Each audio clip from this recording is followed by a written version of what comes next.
Ahoj lidi, tady Mr. Vlajka.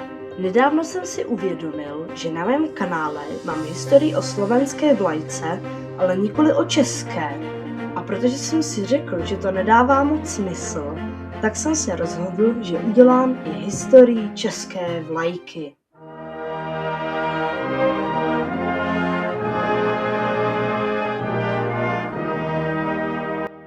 Ovšem teď musím něco vysvětlit.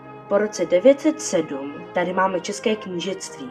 Ovšem od roku 1002 bylo české knížectví a později od roku 1198 české království součástí dalších různých útvarů.